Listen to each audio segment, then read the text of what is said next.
Since their emergence over 200,000 years ago, modern humans have established homes and communities all over the planet, but they didn't do it alone. Whatever corner of the globe you find Homo sapiens in today, you're likely to find another species nearby, Canis lupus familiaris. Whether they're herding, hunting, sledding, or slouching, the sheer variety of domestic dogs is staggering. But what makes the story of man's best friend so surprising is that they all evolved from a creature often seen as one of our oldest rivals, Canis lupus, or the gray wolf. When our Paleolithic ancestors first settled Eurasia roughly 100,000 years ago, wolves were one of their main rivals at the top of the food chain. Able to exert over 300 pounds of pressure in one bone-crushing bite and sniff out prey more than a mile away, these formidable predators didn't have much competition. Much like human hunter-gatherers, they lived and hunted in complex social groups consisting of a few nuclear families and used their social skills to cooperatively take down larger creatures. Using these group tactics, they operated as effective persistence hunters, relying not on outrunning their prey, but pursuing it to the point of exhaustion. But when pitted against the similar strengths of their invasive new neighbors, wolves found themselves at a crossroads.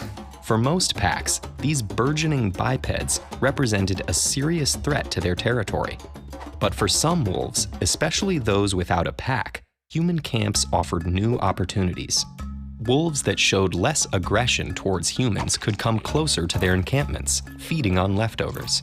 And as these more docile scavengers outlasted their aggressive brethren, their genetic traits were passed on, gradually breeding tamer wolves in areas near human populations.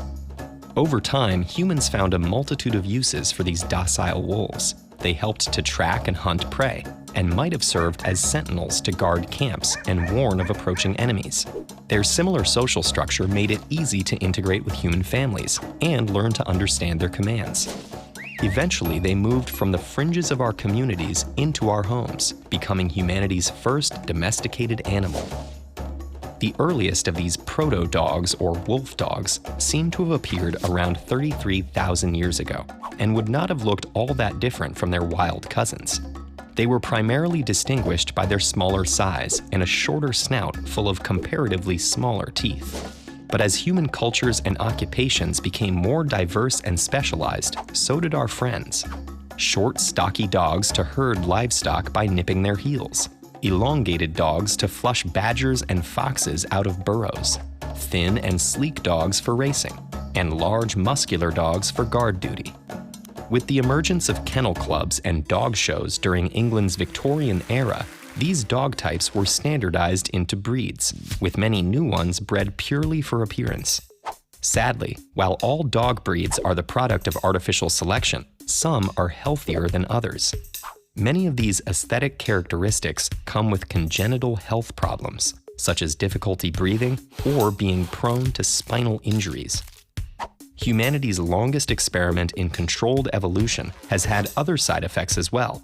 Generations of selection for tameness have favored more juvenile and submissive traits that were pleasing to humans. This phenomenon of selecting traits associated with youth is known as neoteny and can be seen in many domestic animals. Thousands of years of coevolution may even have bonded us chemically. Not only can canines understand our emotions and body language, but when dogs and humans interact, both our bodies release oxytocin, a hormone commonly associated with feelings of love and protectiveness. It might be difficult to fathom how every Pomeranian, Chihuahua, and Poodle are descended from fierce wolves, but the diversity of breeds today is the result of a relationship that precedes cities, agriculture, and even the disappearance of our Neanderthal cousins. And it's heartening to know that given enough time, even our most dangerous rivals can become our fiercest friends.